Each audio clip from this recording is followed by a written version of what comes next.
Bonjour et bienvenue dans un nouvel épisode de mon podcast créatif. J'espère que vous allez bien. Moi c'est Audrey, je suis créatrice de Patron de Tricot et ceci est un podcast où je vous partage mes créations en art du fil. J'espère que vous allez bien, merci énormément de me rejoindre pour ce nouvel épisode. J'espère vraiment que vous allez bien, je l'ai dit 2 fois. Je suis ravie de vous retrouver pour un épisode qui va être un petit peu spécial puisque j'ai une petite annonce à vous faire. Un nouveau modèle à vous présenter et un modèle que je ne peux pas vous montrer mais j'insérerai des photos et ensuite une histoire de grenouille. Voilà. Alors, luminosité, ça fait une petite ambiance on va dire. Voilà, vous pouvez trouver tous les temps des différentes sections du podcast dans la description sous la vidéo, donc si vous voulez retrouver un passage en particulier, n'hésitez pas à regarder ça. Je mets aussi les liens vers tout ce dont je parle, mes patrons, les patrons et les liens que j'ai mentionnés, ainsi que les liens vers mes réseaux sociaux et mes boutiques et ma page Patreon. Voilà, je vais commencer avec une petite annonce qui est que c'est mon anniversaire, le 1er, donc normalement vous voyez ça un tout petit peu avant. J'expérimente les heures de publication de vidéos sur YouTube, mais le 1er juin c'est mon anniversaire et comme tous les ans depuis un moment maintenant, je fais une promotion sur tous mes patrons auto-publiés sur Ravelry, donc ils sont tous à moins 31% avec le code donc 31, juste le nombre 31, jusqu'au mercredi 7 juin. Donc vous pouvez réutiliser plusieurs fois, etc. Et donc c'est sur Ravelry, je vous mets le lien en description vers ma boutique où vous avez tous mes patrons auto-publiés. Je dis auto-publiés parce qu'il y a 2 patrons qui ne sont pas vendus par moi mais par une marque de laine, donc la promotion ne s'applique pas. Mais pour tout le reste, c'est valable, donc c'est l'immense majorité de mes modèles voilà, qui sont en promotion. Donc si vous aviez l'œil sur quelques modèles, c'est maintenant. C'est la seule promotion que je fais sur tout aussi importante chaque année, donc voilà, c'est maintenant. Et pour fêter ça, j'ai aussi sorti un nouveau modèle, un modèle d'anniversaire, qui est le oulala, et les oiseaux sont très motivés, hein. Je sais pas si vous avez entendu, qui est un modèle, donc du coup mon modèle d'anniversaire, qui est le t-shirt que je porte. Et il s'agit du t-shirt Sintara, qui est un t-shirt, donc c'est un raglan, qui se tricote de haut en bas. Donc on commence par tricoter la nuque et les épaules à plat, en faisant des augmentations pour former le col rond. Ensuite, on rejoint en rond ici, et ensuite on tricote le reste du raglan en rond, donc avec les augmentations sur ces lignes ici. Et vous avez donc ce point texturé sur tout le corps, devant et dos. Et donc c'est un point texturé qui est très facile. Il se fait sur 8 mailles. En fait, vous voyez, il y en a 4 ici et 4 ici. Et 4 rangs. Et en fait, il y a un seul rang de motifs. Vous avez 3 rangs de jersey, donc vous tricotez à l'endroit. Et un rang où vous faites des mailles envers et des petites torsades. Donc c'est hyper intuitif parce que vous voyez les lignes ici.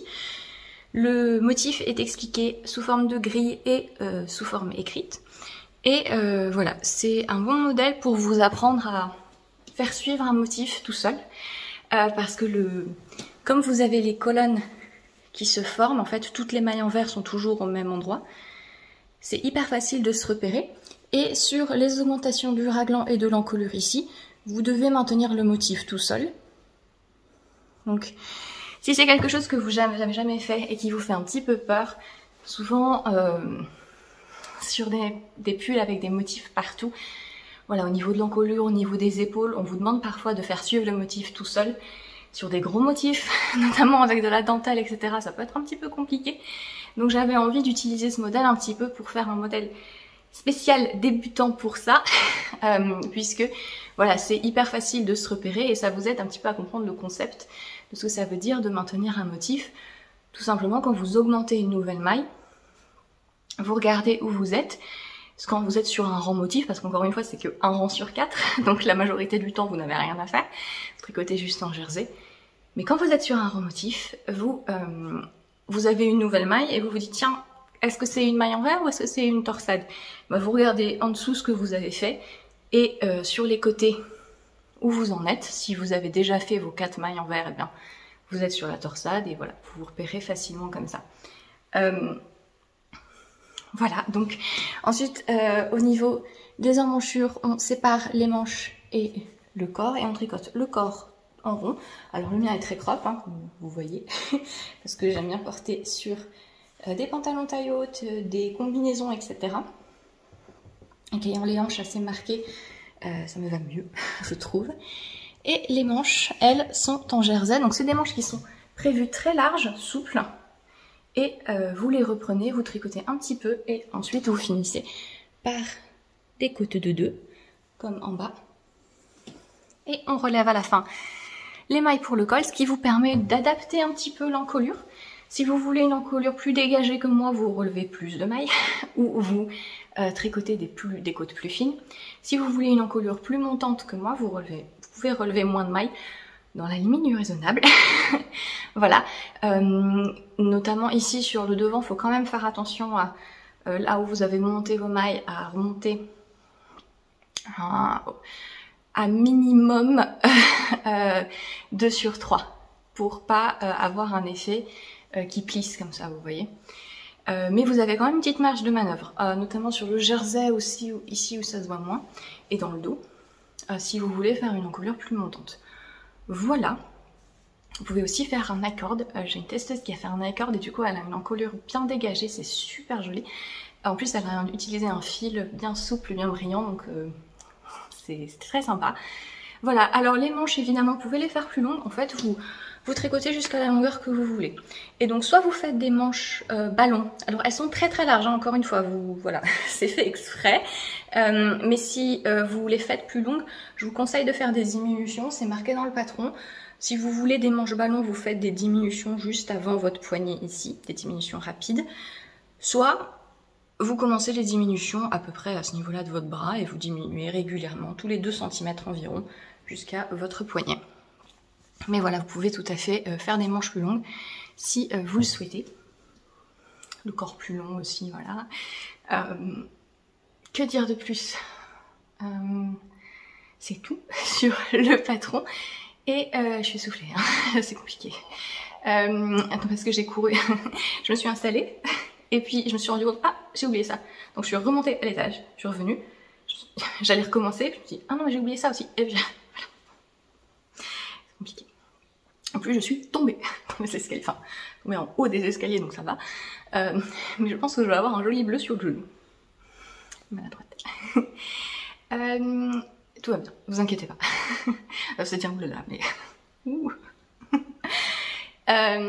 c'est un modèle qui a été créé en collaboration, je fais pas les choses dans l'ordre, hein, qui a été créé en collaboration avec la marque Naticea, donc Naticea Chanvre, qui est une marque de laine française tenue de laine, non, de fil. Le problème c'est que en français il faut bien dire les termes de fil.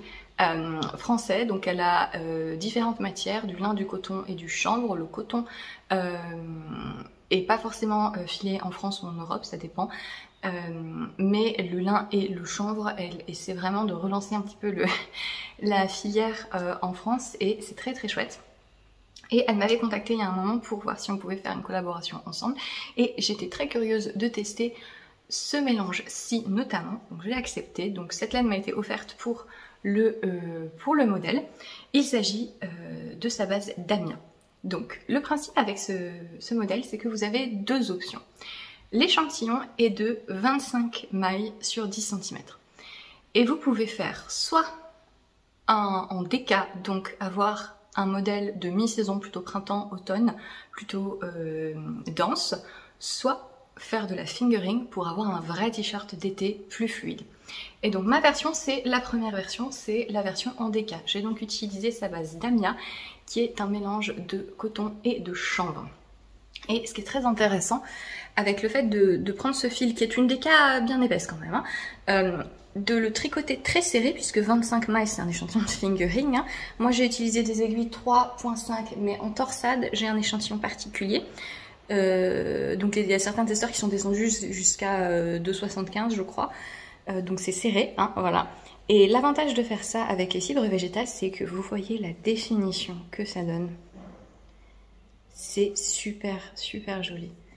Normalement, les fibres végétales, surtout quand on fait des textures comme ça, vous pouvez avoir un effet un peu éclaté parce que comme il n'y a pas d'élasticité, il y a toujours cet effet un petit peu déjaugé. Et là, le fait du coup de tricoter serré, ça permet de récupérer ça. C'est l'échantillon que j'avais fait dans le coloris framboise. Et vous pouvez voir qu'avec Mathilde, on a fait quelques photos ensemble et elle, sa version est en framboise. On récupère un petit peu une définition. Et le résultat, ça fait donc un t-shirt qui est plus épais et qui, grâce au chanvre, a quand même une jolie souplesse. Vous voyez, c'est pas du tout trop rigide. Une fois bloqué, le fil s'assouplit vraiment bien. J'ai fait quelque chose que je ne fais pas d'habitude. C'est-à-dire que je l'ai beaucoup porté au printemps. Normalement, j'aime pas trop porter mes modèles avant leur... Je crains que ce soit encore le podcast des interruptions, vu que mon compagnon attend du matériel professionnel, donc voilà. Qu'est-ce que j'étais en train de dire? Oui, je l'ai beaucoup porté au cours du printemps. Normalement, je préfère pas trop de peur de genre mettre de la sauce tomate dessus avant de vous présenter en podcast. Mais là, j'avais très envie de voir. Comme je connaissais pas le fil, j'avais envie de pouvoir vous faire un retour au porté. Et j'ai filmé j'ai filmé des vidéos des tenues que j'ai faites. Et du coup, depuis avril, voilà, parfois je le portais sous un gilet quand il faisait pas beau, c'est-à-dire la majorité du temps. Parfois je le portais sur une robe, c'est-à-dire quand il faisait beau un jour. Et je suis très très contente. Le retour que j'ai aussi envie de vous faire, c'est que le fil se bloque très très bien. Donc faut pas hésiter à, notamment au niveau du col, à bien le former en arrondi comme vous voulez, à bien lisser la matière.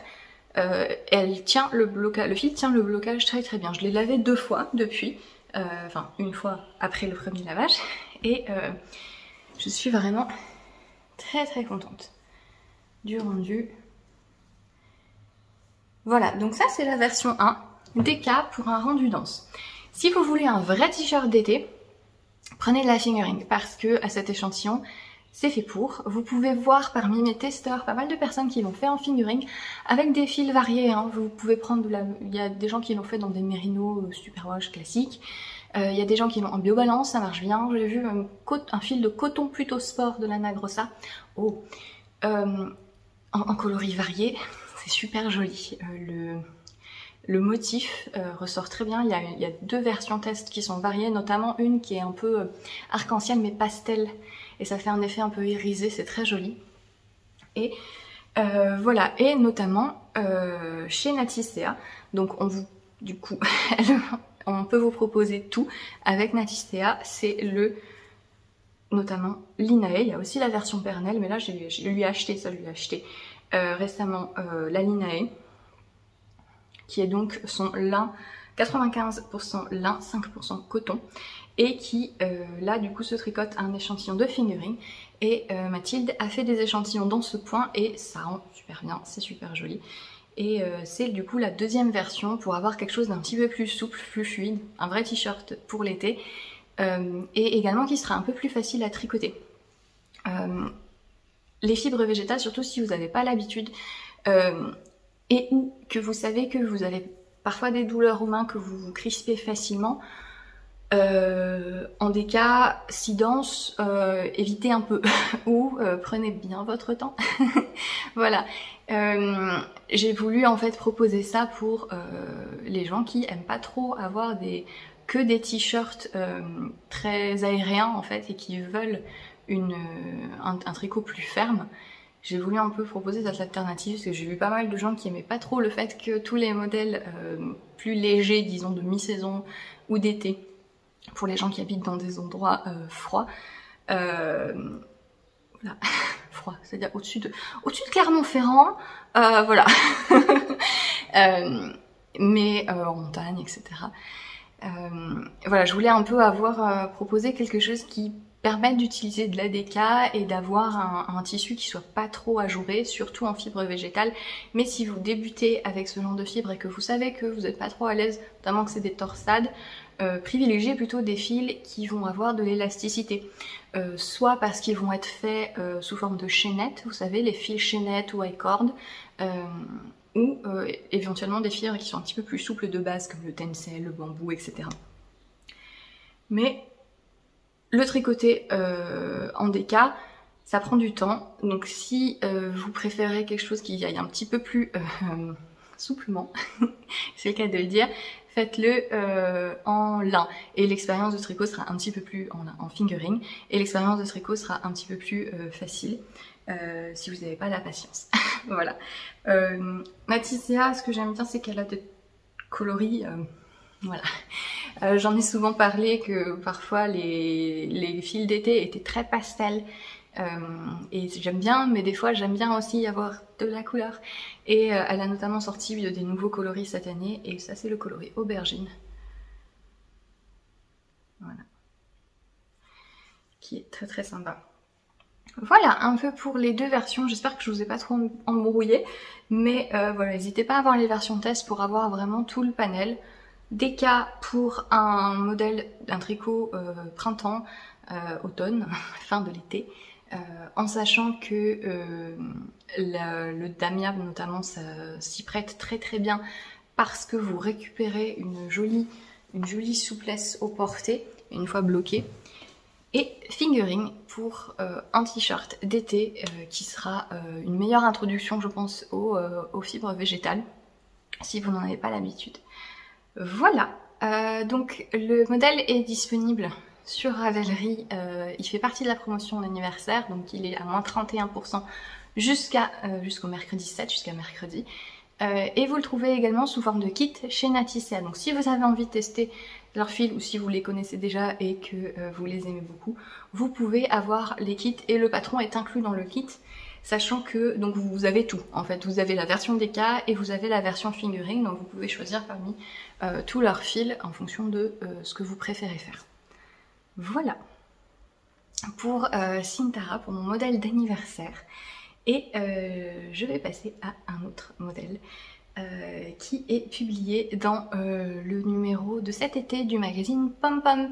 Donc je ne l'ai pas avec moi, j'ai mon échantillon que je pourrais vous montrer. Mais j'ai la chance d'avoir un nouveau modèle publié chez Pom Pom. Donc Pom Pom c'est un magazine anglophone, britanno-américain.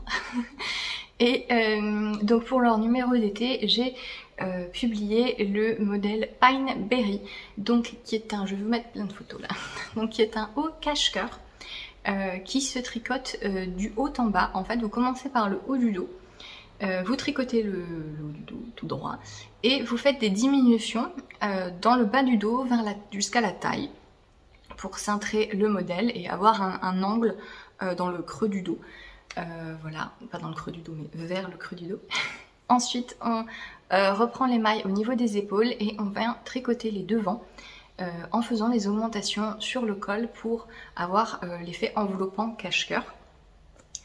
Une fois qu'on a fini nos devants et toutes nos augmentations, on vient tricoter une ceinture. Donc la ceinture se commence à part, donc c'est du point mousse la ceinture, et on tricote une certaine longueur et ensuite on vient attacher la ceinture au bas des mailles du cache-cœur et on fait la ceinture de l'autre côté toute seule. Et on finit par coudre les côtés du cache-cœur, donc au niveau les côtés du corps. Donc c'est une couture qui est courte et qui est droite, voilà. Donc si vous n'aimez pas trop les coutures, ne paniquez pas. C'est les coutures les plus simples, c'est celles que je fais. Si vous me voyez faire des coutures dans un modèle, c'est que ça va. Voilà, faut considérer que mon système de... Mes capacités en couture sont aussi limitées, donc c'est comme ça. Mais voilà un petit peu pour ce modèle. Donc il est assez modifiable, c'est-à-dire que vous pouvez adapter la longueur. En fait, vous tricotez le dos, une fois que vous avez fait les diminutions, vous pouvez tricoter le dos un petit peu différemment en fonction de votre morphologie. Voilà, c'est prévu pour s'arrêter à votre taille, parce que comme il y a une ceinture et tout, si vous le descendez jusqu'à vos hanches, ça peut pas forcément être très confortable d'avoir la ceinture au niveau des hanches. Après, voilà, vous voyez ce que vous aimez porter, mais vous n'êtes pas restreint à une hauteur qui est figée. Le motif utilisé, et c'est très amusant, parce que y a pas mal de personnes qui m'ont dit que ça ressemblait à du crochet, qu'elles pensaient que c'était du crochet. Et j'avais pas du tout fait attention, mais c'est vrai que de loin, on peut y penser. Donc c'est un motif de dentelle extrêmement simple en fait, c'est des jetés et des diminutions et un rang de mailles en vert. Voilà, j'espère que vous n'entendez pas ma machine à laver. Et donc le modèle peut se tricoter soit en rayure, qui est la version que moi j'ai tricotée, soit en uni, qui est une version que Pom Pom a fait. Donc la version de Pom Pom est tricotée avec un fil d'une teinturière américaine, je pense, pas canadienne je crois. C'est Busy, B-Z-Y Peach. Donc c'est un fil de coton fingering.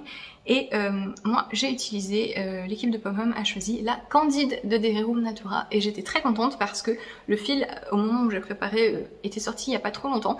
Et j'étais très curieuse de pouvoir vraiment le tricoter. Et donc la Candide de Dererum Natura, c'est le pendant été, entre gros guillemets, de la Ulysse. Donc on est quand même principalement sur du mérino cardé d'Arles. Et vous avez un pourcentage de coton, je crois que c'est 15% de coton ou 10%. Donc ça reste quand même très laineux. Donc trop chaud pour moi pour l'été. Mais pour la mi-saison, ou encore une fois pour les gens qui habitent au-dessus de Clermont-Ferrand, je vous conseille de l'essayer si vous êtes curieux. Ça a une texture vraiment très particulière. C'est marrant hein, parce que on retrouve certaines propriétés de la Ulysse dans le sens où c'est gonflant, c'est moelleux, mais il y a un toucher un peu plus frais, un peu plus, alors je vais dire sec, mais sec dans le sens pas laineux en fait. Ça fait plus le coton apporte quand même un toucher différent. Et donc là, si je me trompe pas, les couleurs qu'on a utilisées, c'est sucre glace, qui est le blanc, et citronnade. Un exemple de fil d'été où il y a principalement des coloris pastels, mais j'aime bien le rendu. Le thème du magazine Pom Pom, c'était les fruits. Et du coup, j'avais fait ma proposition dans ces coloris-ci au départ, alors c'était un jaune un peu plus péchu, mais en fait ça me faisait penser aux fraises blanches, et voilà. Et donc le magazine est chouette, j'ai pas encore reçu ma version, ça ne saurait tarder je crois. Il y a notamment il y a plusieurs tops en crochet que je trouve très très beaux. Et vous avez une robe aussi, vous avez un sac qui est sympa. Donc voilà, c'est un numéro qui est assez coloré. C'est souvent le cas chez Pom Pom, hein. Ils aiment bien les trucs un peu, un peu différents, un peu tape à l'œil. Mais voilà, je suis très contente. Je vous l'ai dit souvent à mes Pom Pom, j'aime bien travailler avec eux. Ils sont plutôt bien organisés. Alors c'est des délais qui sont pas très longs hein, pour les designers, mais il y a une compensation qui est correcte. Voilà. Et ils sont très carrés et ça fonctionne bien pour moi. Et j'aime beaucoup la créativité qu'ils ont à chaque fois dans les photos, dans le choix de la collection de manière générale. Et je suis toujours très touchée d'avoir un modèle sélectionné. C'est un peu j'en discutais avec mon compagnon, le fait d'être publié par des magazines, c'est particulier parce que c'est une validation qui est différente, parce que c'est très strict en termes de qualité d'instruction et de professionnalisme, voilà, en termes de gradation, etc. Et le fait d'avoir des modèles d'être choisi plusieurs fois, c'est pas moi qui suis choisi, vous comprenez bien, c'est le modèle. Mais le fait que les magazines avec qui j'ai déjà travaillé veuillent réitérer l'expérience, ça soigne un petit peu mon syndrome de l'imposteur, pour 2 minutes, hein, ça le soigne pour un jour et le lendemain c'est reparti, mais Mais ça, voilà, ça me fait toujours extrêmement plaisir d'avoir un retour qui est très très positif comme ça. Mais voilà pour Pineberry. Donc le magazine est en anglais uniquement, hein, et si vous ne comprenez pas l'anglais, ou si les autres modèles ne vous intéressent pas, le modèle sera publié individuellement, bien sûr. Enfin, bien sûr, c'est pas forcément toujours le cas, mais là, quand il s'agit de Pom Pom, oui, l'année prochaine. Du coup, l'été prochain, il sera sorti et je le traduirai en français à ce moment-là. Je prévu pour juillet, normalement. Si j'ai mon prototype de retour à ce moment-là, mais ça ne devrait pas poser de problème, puisque j'ai déjà des photos qui me plaisent bien. Donc voilà, pour Pineberry et le nouveau numéro d'été de Pom Pom, et je voulais finir cet épisode avec ma grenouille. Donc, ça ne vous aura pas échappé si vous êtes sur Instagram que il y a des grenouilles. Il y a des grenouilles. En fait, une créatrice que j'aime énormément, que je suis depuis longtemps, c'est Claire Garland. Claire Garland, elle se spécialise dans les jouets, dans les peluches en tricot. Et elle fait des peluches plutôt très réalistes. Alors, voilà. Ça veut dire ce que ça veut dire en tricot. Mais notamment certains de ces modèles de lapins que je trouve extrêmement mignons et qui sont très détaillés, très précis. Et il y a vraiment un travail de la forme dans le sens où c'est pas, vous voyez, un lapin, vous pouvez le faire en crochet, vous faites une boule pour la tête, une boule pour le corps, des oreilles et ça fait un lapin. Et c'est super mignon. Mais elle va vraiment sculpter la forme d'un lapin. Il y a un renard, il y a un blaireau, elle fait pas mal de lapins quand même. Il y a des chats. Il me semble avoir vu un chien, notamment un fox terrier. Et j'aime beaucoup ce qu'elle fait. Moi j'aime bien tricoter des jouets, j'en fais pas beaucoup parce que je suis pas très confiante sur ma capacité à être aussi délicate et minutieuse. Pour moi c'est un peu comme de la peinture ou du dessin dans le sens où il y a un souci de précision dans lequel je me sens pas forcément très, très confiante. Et j'ai très envie de tricoter, il y a notamment un de ces modèles de lapin qui me plaît beaucoup et j'avais très envie de le faire depuis un moment parce que c'est hyper satisfaisant les jouets comme ça, ça change, c'est complètement différent des autres types de projets, c'est toujours très innovant dans la façon dont c'est fait les jouets, notamment en tricot. Alors j'ai fait quelques amigurumi mais c'est... alors je dis pas ça pour diminuer les amigurumi, hein, mais dans le sens où c'est un peu plus simple les amigurumi en termes de forme. Alors ce qui est sympa avec les amigurumi, c'est les gens qui rajoutent plein d'accessoires et plein d'appliqués. Donc on va venir ensuite rajouter des petits détails de couleur ou de texture sur la forme de base. Mais ce qui est différent avec les jouets en tricot, notamment ceux de Claire Garland, c'est que vraiment elle sculpte le truc. Et donc je la suis depuis très longtemps et je regarde ses patrons depuis très longtemps, mais j'ose jamais sauter le pas parce que je suis pas très confiante, comme je vous le dis. Et sauf que il y a un moment maintenant, elle a sorti un patron de grenouille. Et il est partout. Il est partout sur Instagram, vous avez des comptes uniquement dédiés à cette grenouille, des gens qui font des vidéos ou des photos, ils habillent la grenouille de façon différente, ils font des petits scénarios. Je trouve ça tellement drôle, super mignon.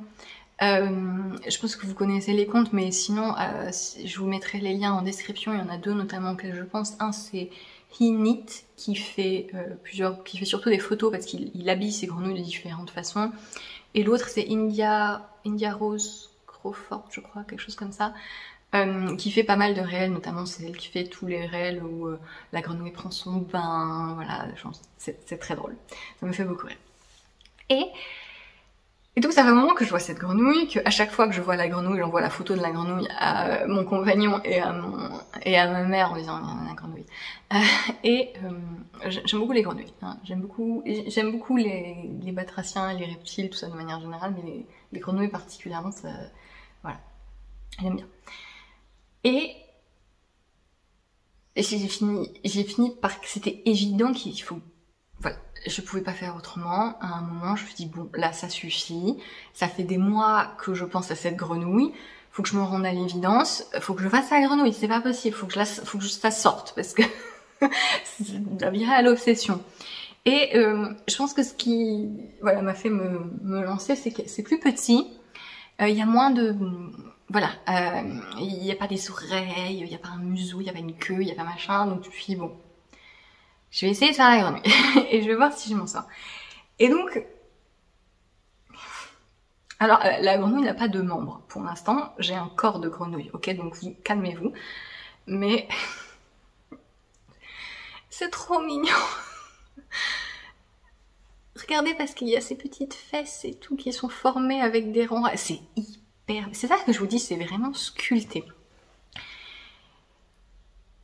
C'est trop bien. C'est vraiment, si vous vous ennuyez, si vous avez un peu perdu votre mojo tricot, si vous savez pas trop quoi faire, si vous avez une après-midi où vous êtes là, bon, vous avez besoin d'un petit remontant, d'un petit truc qui vous met de bonne humeur, hein, si vous avez des problèmes d'humidité dans votre cage d'escalier, n'est-ce pas?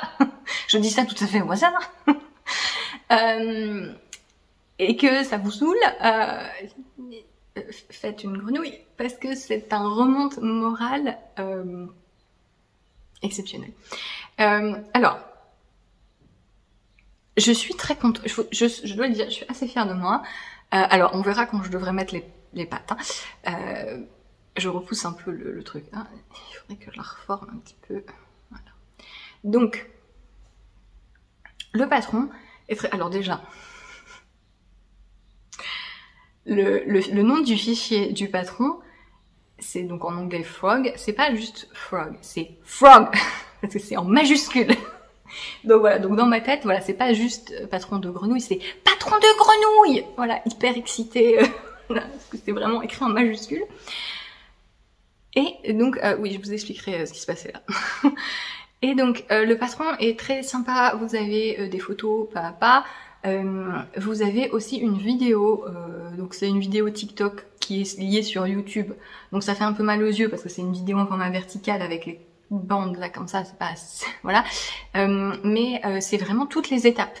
Elle a filmé toutes les étapes et donc c'est hyper rassurant en termes de processus parce qu'on sait exactement comment faire. Elle montre bien le moment où elle rembourre, le moment où elle sculpte. J'ai vu plus tard qu'elle montrait bien comment mettre du fil de fer sur les membres, sur les pattes de la grenouille, que moi j'avais très envie de faire parce que j'avais pas envie qu'elle ait les pattes j'avais envie de pouvoir la positionner comme je voulais parce que j'ai... Voilà. Vous avez bien compris que j'ai 31 ans. Hein. Mais justement... j'ai envie de jouer avec. Et donc le patron est très détaillé, très clair. C'est vraiment rang par rang, tout écrit, tout détaillé. Le compte maille y est tout le temps. Et donc ça se tricote à plat. Ce qui m'a assez surprise et ce que alors il y a un côté positif et un côté négatif. Le côté positif, c'est que les jouets qui sont tricotés en rond, parfois ça peut être un peu pénible parce que quand vous avez au tout début, quand vous avez 6 mailles et que vous êtes sur des doubles pointes et que vous avez 2 mailles par double pointe, voilà, vous avez vos doubles pointes comme ça et vous avez 2 mailles comme ça et vous faites votre petit rond là comme ça et voilà, c'est un peu particulier à manipuler. Là non, c'est tricoté à plat. Donc on évite cette manipulation bizarre. Le côté négatif entre guillemets, c'est que du coup faut coudre. Donc en fait, vous commencez par les fesses, ici, sur le dos. On forme le dos, donc il y a un jeu d'augmentation et de rangs raccourcis qui forment les petites bosses. En fait, ces bosses ici. Ensuite, on vient diminuer un petit peu pour faire le creux du corps. Et puis, on vient re-augmenter et refaire des petites bosses ici pour la tête et les yeux. On avance vers le nez et ensuite on change de couleur et on fait le ventre où pareil, on va faire un peu de rang raccourci pour former la poitrine et le petit ventre et puis on rediminue ici. Et donc ensuite on coud en fait ici l'arrière et les côtés. Et donc elle vous fait mettre des marqueurs à des endroits parce qu'il faut coudre en courbe. avec une bordure qui est pas forcément très nette parce que vous avez des augmentations à cet endroit-là. Et donc voilà, j'étais pas très sûre de ma capacité à faire quelque chose de propre. Ça va. Je trouve que c'est respectable. Le truc, c'est que je l'ai tricoté donc en tenant ensemble un fil de fingering et un fil de mohair ou d'alpaga, ce qui est conseillé dans le patron. Et du coup, l'intérêt d'utiliser du mohair ou des trucs poilus pour les jouer comme ça, c'est que ça cache les défauts. Et donc voilà, c'est pas si mal, je trouve. C'est marrant, on dirait un peu. Alors avant de faire la bouche, voilà, parce qu'on coud, et ensuite là ce que j'ai fait, c'est on relève les mailles ici pour faire une petite bouche, voilà, pour vraiment donner l'aspect grenouille, parce qu'avant ça ressemblait à un oiseau. Voilà, c'était un petit peu plus pointu et plat ici, mais voilà. Donc le mohair un peu cache les défauts. Après j'ai un peu bidouillé ici parce que alors j'utilise pour le vert, donc ça c'est la Rowetta, un reste que j'avais. J'ai acheté une pelote de mohair pour tricoter ma grenouille. C'est bon. La Tilia pour aller avec. Je suis très bête quand je fais ça. C'est vraiment le projet qui va utiliser genre 2 mètres et j'ai acheté une pelote, mais c'est pas grave parce que je ferai plusieurs. Et pour le ventre, j'utilise un reste de... ça c'est de la Pearl Soho, donc c'est un mélange de coton alpaga. Et la Titi Caca de Sandnesgarn, pas du tout, de Holzgarn, les autres. Pas le même pays. Et c'est de la pure alpaga dentelle. Et donc c'est un peu un substitut au mohair. Si vous supportez pas le mohair, mais que vous avez envie d'avoir ce côté doublon de fil pour soit créer un effet chiné, soit obtenir une différente épaisseur, et que vous aimez l'alpaga, la Titi Caca de Holzgarn, c'est une très bonne alternative. C'est très doux, c'est moins poilu du coup, mais il y a quand même un petit effet, un petit halo. C'est aussi beaucoup moins cher parce que vous avez des... Bonjour, me vois-tu? Oui. Parce que c'est un peu le double en poids d'une pelote de mohair en fait. Enfin en poids mais en métrage et en poids du coup. Et du coup c'est beaucoup moins cher de faire ça. Donc et il y a une très jolie palette de couleurs, vous pouvez facilement l'associer à n'importe quel fil que vous achèteriez par ailleurs. Voilà, une petite astuce si vous voulez. Non mais vraiment là le gang c'est des mésanges. Je les ai vus il y a quelques jours, vraiment, elles arrivent vraiment tout le temps floquées comme ça. Alors on a un deal avec les mésanges et les pies, parce qu'on a un très grand cerisier. Alors autant, avant chez mes parents, c'était un peu la guerre, parce que mes parents ont un très jeune cerisier, et il y a genre 3 cerises dessus, et qu'est-ce qu'elles font les pies? Plutôt que d'aller sur le cerisier du voisin qui était immense et qui était plein de cerises, elles venaient prendre celle C'est marrant, évidemment. J'aime beaucoup les oiseaux. Bonjour, oui, je vous entends. Hein. Oui, bah oui. Mais donc là, c'est parfait parce que là, dans ma nouvelle maison, on a un grand cerisier qui est trop grand. Et du coup, on a un super contrat avec les oiseaux qui mangent des cerises et qui, en mangeant les cerises, en font tomber plein d'autres. Et c'est super. Voilà, merci. Mon fichier.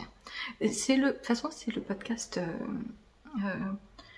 nature, voilà, National Geographic. Donc qu'est-ce que j'étais en train de dire? Oui, la Titi Caca de Holzgarn, très bien. Par contre du coup comme c'est moins poilu, eh bien je trouve que c'est un peu trop déjaugé sur le ventre, vous voyez, on voit un peu à travers. Par rapport au dos qui lui a du mohair, donc qui est bien solide, j'ai utilisé des doubles pintes 3,5 mm, ce qui est ce que le patron recommande. Et j'ai pas forcément envie de tricoter plus petit parce que elle est déjà de la bonne taille, je trouve. J'ai pas envie qu'elle soit toute petite. Mais en regardant les photos d'autres grenouilles, c'est pareil. Hein. C'est assez déjaussé sur le ventre aussi. Et c'était particulièrement flagrant ici.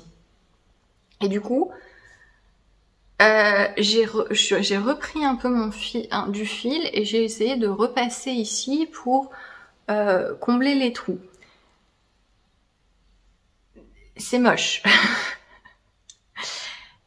Bon, c'est des cicatrices. Hein. Écoutez, il a eu une vie difficile. fait des trucs dont il n'était pas très fier, et il a des cicatrices de son passé trouble. Mais maintenant ça va mieux. Maintenant ça va mieux et voilà, les cicatrices lui rappellent le chemin parcouru, voilà, ça va. Du coup je me pose la question si je refais une grenouille, je prendrais peut-être 2 fils de Titicaca pour le ventre, parce qu'il y a une différence de densité, je trouve, entre les deux. Voilà. Donc, mais pour ce qui est de l'exécution du patron, c'est-à-dire pas mon truc là, mais la couture en elle-même, ma foi, je suis assez contente. Et donc, on rembourre au fur et à mesure. T'as un côté du ventre qui est plus rembourré que l'autre. Ça va pas.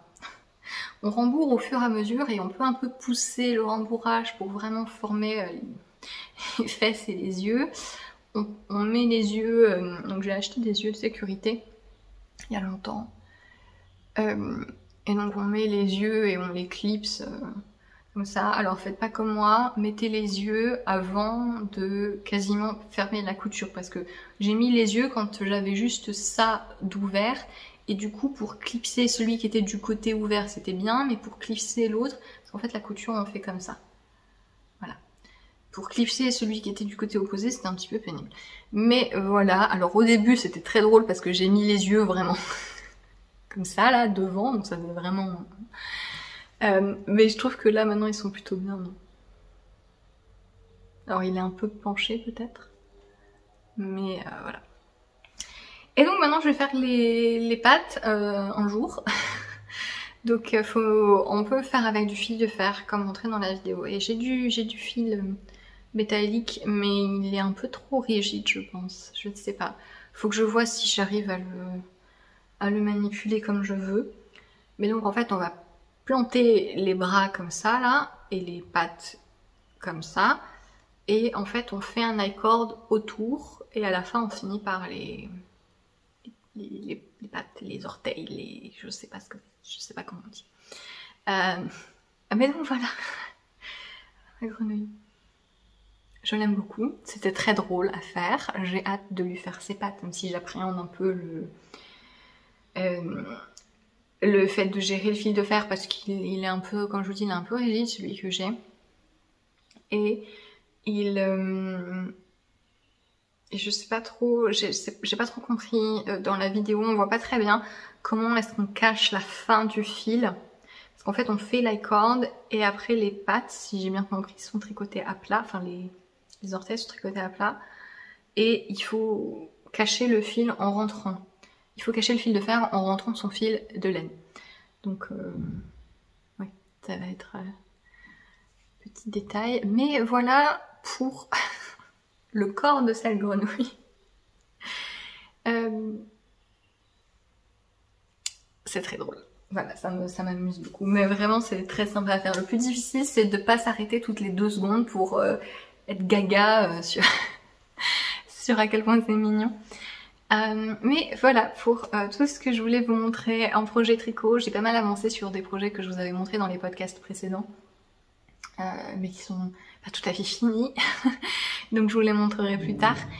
Je voulais terminer en faisant un petit blabla sur Patreon, puisque si vous souhaitez soutenir mon entreprise et avoir accès à des vidéos spéciales, j'ai une page Patreon en fait qui vous permet d'avoir 1 ou 2 patrons gratuits par mois en fonction du niveau d'abonnement que vous choisissez.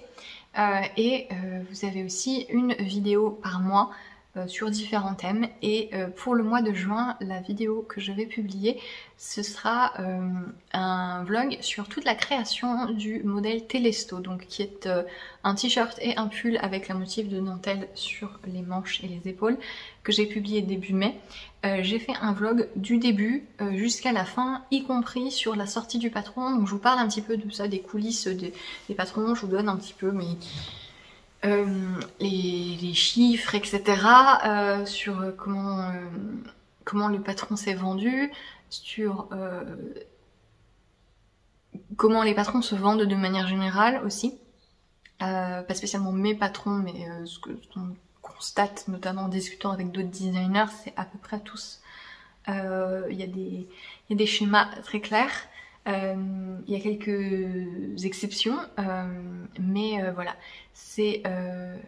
si ça vous intéresse, c'est un long vlog créatif qui sera disponible sur Patreon, notamment normalement lundi prochain. Il y aura aussi, courant du mois de juin, le 3e vlog créatif. Donc je fais également sur Patreon depuis peu des vlogs un petit peu plus généraux où je vous partage des instants en musique et où je vous parle aussi d'autres petites choses. D'autres petites choses créatives, disons. Et voilà pour Patreon, en sachant que quand vous rejoignez Patreon, vous avez accès à toutes les vidéos passées. Vous avez également quelques patrons exclusifs à Patreon. Vous avez une paire de chaussettes, vous avez des moufles et pour l'instant c'est tout. Je crois, je n'ai rien oublié. Oui, pour l'instant c'est tout. Vous me verrez peut-être incessamment sous peu préparer autre chose. Mais voilà, merci beaucoup d'avoir regardé cet épisode. J'espère qu'il vous a plu. J'espère que mes blabla sur la grenouille vous ont un petit peu diverti. Petit rappel du coup sur ma promotion anniversaire qui aura lieu jusqu'au 7 juin inclus. Oui, normalement. Vous avez moins 31% sur tous mes patrons publiés individuellement sur Ravelry avec le code 31. Et voilà. Merci beaucoup de votre soutien sur les vidéos, que ce soit juste en regardant, en laissant un petit pouce vers le haut ou un commentaire. Je suis très touchée toujours de vous lire. Passez une très belle fin d'après-midi, soirée, peu importe quand vous regardez cet épisode. Et je vous dis, ou le matin, hein, parce qu'il y a peut-être des gens comme moi qui sont levés à 6 h et qui savent pas quoi faire et qui regardent des vidéos. Je vous dis à bientôt, je vous retrouverai fin juin pour de nouveaux projets, je l'espère. Et je vous souhaite un très beau début de mois de juin, une très belle fin de printemps, début d'été. À bientôt, salut!